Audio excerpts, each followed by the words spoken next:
이 아침에 하나님의 은혜가 더 풍성하게 임하기를 예수님의 이름으로 축원해 드립니다. 아달랴는 이제 아합의 딸인데요. 그는 바알 숭배를 유다 땅에 끌어들인 악한 여인 중에 한 여인입니다.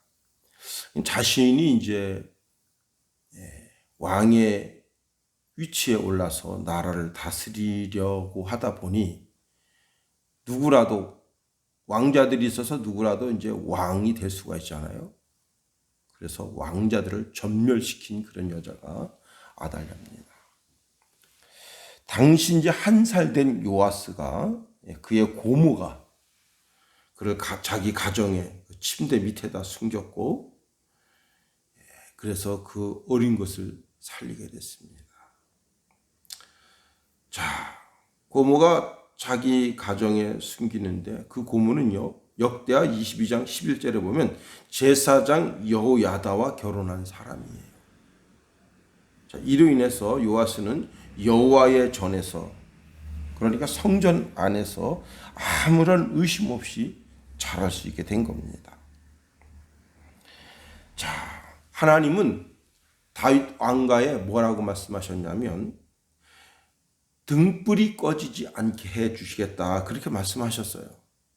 열왕기상 15장 4절에 보니까 그의 하나님 여호와께서 다윗을 위하여 예루살렘에서 그에게 등불을 주시되 그의 아들을 세워 뒤를 잇게 하사 예루살렘을 견고하게 하셨다 했습니다.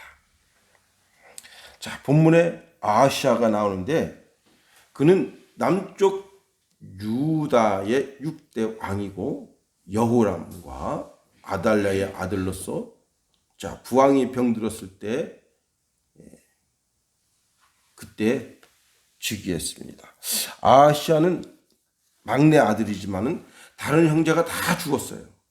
그러니까 왕에 오를 사람이 이 어린 왕자 한 사람뿐입니다. 열왕기하 8장 26절에 그는 22세에 즉위해서 1년을 치리했다, 그렇게 말하고 있는데요. 아하시아는 어머니 아달랴의 꾀임에 빠져가지고 우상 숭배를 하다가 북쪽 이스라엘 왕 요람과 결탁하여 왕래하다가 혁명가 예후에 의해서 1년 만에 피살되게 됐어요. 참, 그러니까 비운의 왕이죠. 비운의 왕. 그는 요람과 길앗 라못에 가서 아람 사람 하사엘과 싸웠습니다. 그때 요람이 부상 입어가지고 이스라엘로 돌아가고, 다음에 아하시아는 그를 병문하러 갔습니다. 그때 하나님께서 북쪽 아합의 집을 멸절시키라고 하는 하나님의 명령을 군대 장관 예후에게, 선지자 제자에게 기름 부어서, 제자로 하여금 기름 부어서 왕으로 예선하고, 그리고는 이제 그러한 그 혼란한 틈에 그는 이제 문병 갔다가 피살을 당하게 됐습니다. 자, 아달랴는 아들이 죽은 기회를 노려 왕의 씨를 아주 다 잔멸하고 그 왕의 위를 자기가 차지하게 됐어요. 그것이 오늘 본문의 배경입니다. 자, 왕권을 잡은 아달랴는 왕의 씨를 말리려고 합니다. 그래서 1절을 말씀 보세요. 1절. 아하시아의 어머니 아달랴가 그의 아들이 죽은 것을 보고 일어나 왕의 자손을 모두 멸절했다 했어요. 야, 참 악한 여자죠. 한 집안을 완전히 멸망시키려고 하는 그런 계획을 가지고 있어요. 그런데 그 멸망시키려고 하는 그 대상, 그 가정, 가문이 왕의 가문이기 때문에 이게 문제가 심각한 겁니다. 자, 다윗 왕가가 멸절되면 어떻게 되겠어요? 그리스도가 이 땅에 올 수가 없는 거 아니에요. 다윗 왕가를 통해서 그리스도가 오게 되는 건데, 그러니까 이 여자는 정말 악한 여자입니다. 이세벨과 견주어서 조금도 부족함이 없는 그런 정도의 악을 가진 여자다. 자, 그런데 자, 그때 당시에 이 어린 것을 사랑해서 자기 침실에다가 감추고 그리고 성전에서 6년간 그렇게 자라게 했어요. 그 고모가. 참 이것도 참 은혜 가운데 은혜입니다. 예. 그런데 자기 왕권을 위해서 자기 피부치들을 죽인다? 야, 참 무서운 거죠. 이 정치에는, 그러니까 왕권에는 피도 눈물도 없는 거예요. 형제도 없고, 이게 권력에 눈이 어두우면 보이지가 않게 되는 겁니다. 역사 이해를 쭉 보면요, 그 왕권에 대해서 도전하는 자들은 다 죽입니다. 이게 참 사람 생명을 존중할 줄 알아야 돼요. 그럼에도 불구하고 하나님께서는 다윗 가문에 등불이 꺼지지 않게 해주시겠다 약속하셨습니다. 한 가문이 일어서고 한 가문이 망하고, 지금 온 인터넷이 손정의라고 하는 한 학생 때문에 지금 부글부글 하잖아요. 같이 있었던 학생은 자기는 블랙아웃 돼서 아무것도 모른다 하지만 그 집안은 가문이 이제 멸절되는 거예요. 애가 하나뿐이니까. 그러니까 애를 여럿이 낳아야 돼요. 최소한 5은 낳아야 된다. 그 딸도 있고 아들도 있고 그래야 되는데 그저 그냥 그런 상황이고, 애 하나 있는 거 죽어버렸으니 이거 어떡하겠어요. 그 가문. 참 무슨 낙이 있겠어요. 부모에게. 그렇다고 하나님께서 그 가정에 너 가정에 등불이 꺼지지 않게 해주시겠다, 그런 약속을 받은 가정도 아니고, 하여튼지 간에 젊은 나이 22살에 요절해 버렸으니 참 사람을 많이 낳아야 됩니다. 지금 이제 전 세계 모든 경제학자들이 중국을 지금 주시하고 있어요. 중국이 허리가 꺾인 나라가 된다는 거예요. 왜냐하면 노인들이 다 죽어버리면 경제 인구가 없어져 버려요. 왜? 하나 낳기 운동 해가지고 하나하나 참 이거 골치 아프죠. 우리나라도 마찬가지입니다. 우리나라가 이렇게 막 경제를 일으킬 수 있었던 역동력은 인구가 폭발적으로 막 늘어났기 때문이에요. 그 인구들이 산업 역군이 돼가지고 산업을 막 끌어올린 거예요.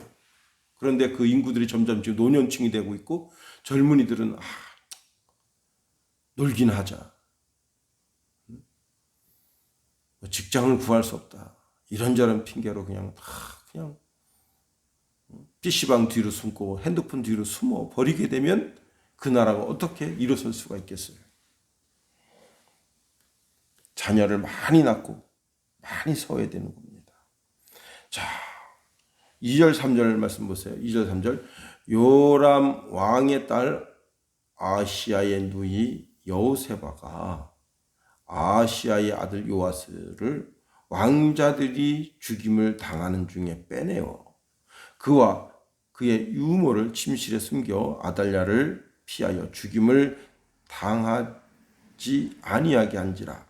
3절. 요아스가 그와 함께 여호와의 성전에 6년 숨어 있는 동안에 아달랴가 나라를 다스렸다라 했습니다. 하나님께서 그 가정, 그 가문의 등불이 꺼지지 않게 해주시겠다고 하셨는데 아주 기적적으로 그 어린 것의 생명을 살릴 수 있게 됐어요. 야, 침실에 숨었다. 만일 왕자를 죽이는 그런 그 사악한 병사가 들어오면 제일 먼저 어디 살펴보겠어요? 침실 밑에 살펴보죠. 우리가 영화 같은 데 보면 살인자가 들어와서 제일 먼저 어디 살펴봅니까? 침실 밑에 살펴보죠. 그게 다 인지상정이에요. 그런데도 불구하고 거기에 숨겼음에도 불구하고 그 아이가 살았다. 그건 뭐예요? 여호와 하나님께서 그 병사들로 그 왕자들을 죽이는 사악한 병사들로 하여금 눈을 감게 하신 거예요. 이 어린 것 죽여서 뭐 하겠나 하고 눈을 감게 하신 거예요. 하나님의 보호하심과 인도하심이 있어야 되는 겁니다. 제가 이제 어제 유튜브를 보는데 어떤 어머니가 6년 전에 쌍둥이를 낳았어요. 쌍둥이를 낳았는데 한 아이는 살았는데 한 아이는 죽은 거예요. 숨을 쉬질 않아. 간호사가 거꾸로 세우고 엉덩이 탁 때리는데 울지를 않아요. 죽은 거예요. 그 죽은 아이를 이제 옆으로 빼놓고 그 어머니한테 이야기합니다. 첫째 애는 살았는데 둘째 애는 죽었습니다. 어머니가 그 아이를 자기 품에 안았습니다. 2시간 만에 애가 온기가 몸에 있어지게 되는 거예요. 그리고 5시간 만에 이 아이가 살아났습니다. 참 기적 중에 기적인데 5살, 6살 되는 사진을 올려놨는데 참 자기가 그때 당시에 그런 기적적으로 그 아이가 산 것을 너무 감사하고 고맙게 생각해서 그 이야기를 인터넷에 올려서 지금은 이제 아시아에 정말 그렇게 힘들고 어렵게 살아가는 어린이들을 보호하는 그런 일에 주력하고 있다. 그렇게 소개되고 있는 것을 봤습니다. 사람 생명 귀한 줄 알아야 돼요. 사람 생명, 어느 생명이든지 간에 사람 생명, 귀하지 않은 생명이 어디 있겠습니까? 사람 생명 귀한 줄 알아야 된다. 사람 생명을 귀하게 여기는 자는 하나님의 마음을 가진 겁니다. 사람 생명 아주 귀한 줄 알아야 돼요.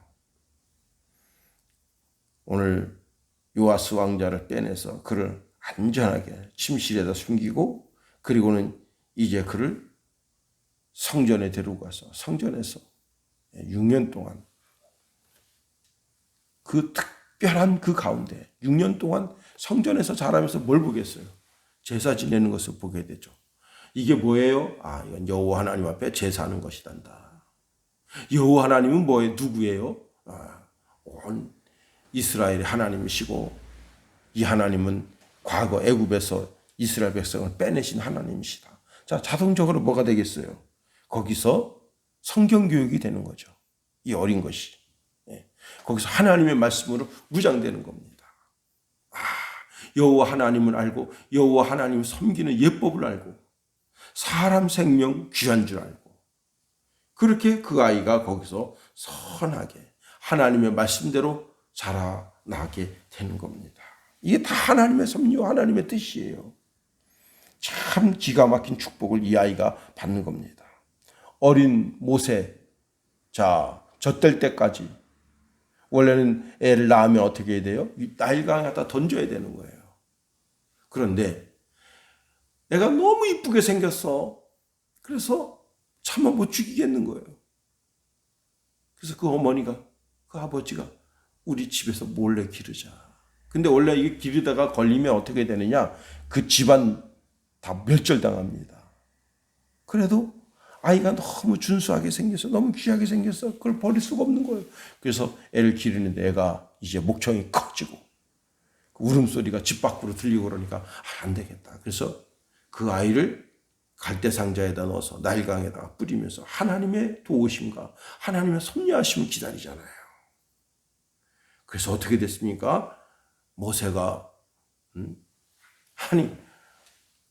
왕궁에는 좋은 목욕탕이 있어요. 아주 거기서 뭐 널널하게 그냥 꽃향기 꽃 딱 넣어가지고 그 꽃향기가 몸에 배도록 그렇게 목욕할 수 있는데 이 공주가 그날은 나일강에서 목욕하고 싶은 거예요. 처녀가 나일강에 딱 목욕하러 왔는데 이제 하녀들이 사방팔방에서 경계를 씁니다. 야, 공주님 목욕하시니까 이리 오지 마라. 그렇게 해서 공주가 목욕하는데 저기서 뭐 상자 하나가 떠내려와. 가서 보니까 아기가 들어있어요. 그래서 그 아이를 꺼내서 그 아이를 자기 아들로 삼고 저 뗄 때까지 이 아이를 좀 길러주시오 해가지고 다시 요괴백에서 보내가지고 그 어머니 품에서 어머니가 애가 듣던 못 듣던 뭐라는 거예요? 너는 하나님 백성이다. 여호와 하나님께서 우리에게 약속하셨는데 이제 이 애굽에서 400년이 지나면 우리를 빼내서 가나안 땅을 인도하신다 하셨다. 애가 듣든 못 듣든 깨닫든 깨닫지 못하든 수도 없이 그 말을 그 어린 모세에게 되뇌인 거 아니에요. 뭐가 그냥 되는 게 아니에요. 다 하나님의 섭리와 역사 가운데 되는 겁니다. 아이들도 마찬가지입니다. 내 새끼니까 내가 내 마음대로 기른다? 그 아이를 망치는 거예요. 비록 내 새끼라도 하나님 앞에 그 새끼를 드려야 돼요. 이제 하나님 당신이 길러주십시오. 하나님이 이 아이를 간섭하시고 이 아이의 삶을 주관하소서. 그리고 그 아이한테 말해야 되는 거예요. 야, 내가 너를 낳았지만 넌 하나님의 자녀다. 그러니 하나님의 자녀가 됐다면 하나님의 말씀을 들어야 된다. 하나님 말씀 듣고 그 말씀 가운데 살아야 된다. 그러면 이 아이가 그 하나님 말씀 듣는 게 뭐예요? 성경 보는 것, 그 다음에 주의 전에 와서 말씀을 듣는 것, 그것을 통해서 그 아이가 하나님의 말씀을 무장되고 오늘의 요하스가 되는 거예요.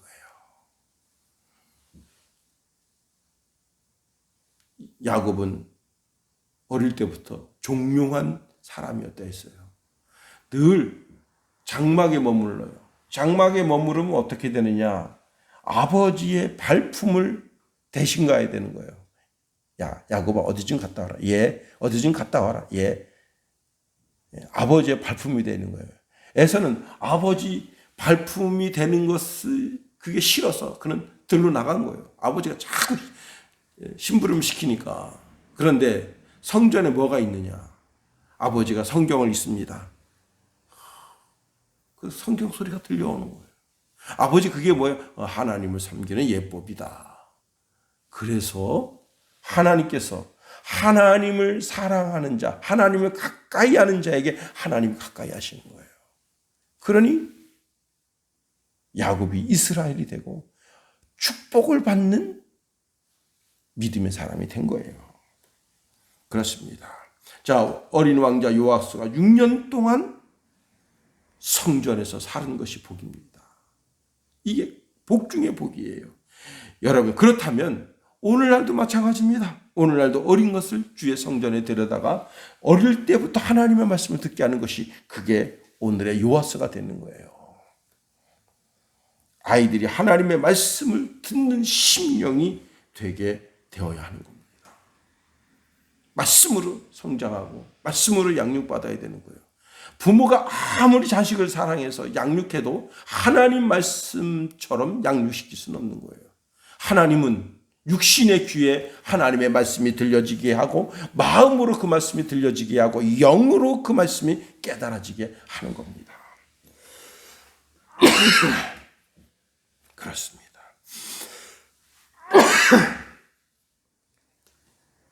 아이를 주의 교훈과 훈계로 양육시키는 것, 이것이 참 복된 것이에요. 제가 얼마 전 한 청년이 그 마음이 심령이 흔들리는 것을 봤어요.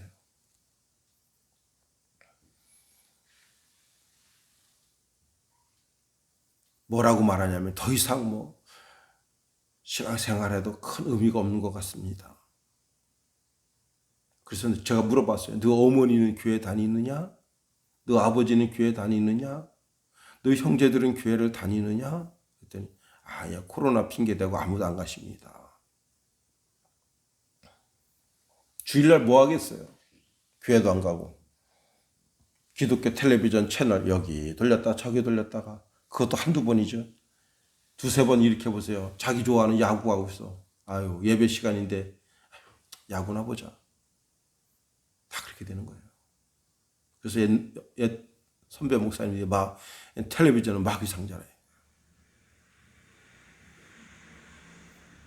부모가 자녀들이 어디 갔다 왔는데 그 텔레비전에 열심히 눈 맞추고 이 채널 보고 저 채널 보고 계속 거기 눈 맞추고 있습니다. 그 아이의 미래 훤히 보이는 거예요.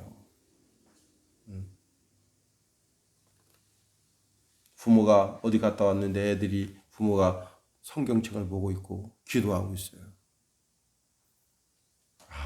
우리 엄마는 성경 보는 엄마, 기도하는 엄마구나. 요하스는 어릴 때부터 그것이 교육이 된 거예요. 그러니 이스라엘을 멋지게 개혁시킬 수 있는 그런 인물이 된 겁니다. 사도 바울은 말세는 배반의 시대라 그렇게 말합니다. 자기 자신의 아주 조그만 이익을 위해서도 배반을 서슴지 않고 아주 조급해하면서 그리고는 교만하게 행동하는 시대가 말세 시대라고 합니다. 쾌락을 추구하고 하나님을 생각하지도 않는다. 그러면서 바울은 이런 말합니다. 그런 자들이 있거들랑 경건의 모양은 있으나 경건의 능력을 부인하는 자들이니 이 같은 자들에게서 내가 돌아서라. 과감하게 돌아서라. 그래 자기 영혼을 지키는 자가 되어야 하는 겁니다. 오늘도 우리가 하루에를 준행합니다. 우리가 먼저 주의 말씀 가운데 거하고 자녀들에게 자손들에게 또한 다른 모든 사람들에게 여호와의 말씀 가운데 거하며 사는 자의 삶을 살면 저들도 우리의 삶을 보고 하나님 섬기는 것이 저와 같은 것이구나 하고 그들도 따라 살게 됨으로 말미암아 하나님이 주신 복의 복을 받아 누리는 주의 백성 다 되게 되기를 예수님 이름으로 축원해 드립니다. 주기도문 하겠어요. 하늘에 계신 우리 아버지, 아버지의 이름을 거룩하게 하시며 아버지의 나라가 오게 하시며 아버지의 뜻이 하늘에서와 같이 땅에서도 이루어지게 하소서. 오늘 우리에게 일용할 양식을 주시고 우리가 우리에게 잘못한 사람을 용서하여 준 것 같이 우리 죄를 용서하여 주시고 우리를 시험에 빠지지 않게 하시고 악에서 구하소서. 나라와 권능과 영광이 영원히 아버지의 것입니다. 아멘.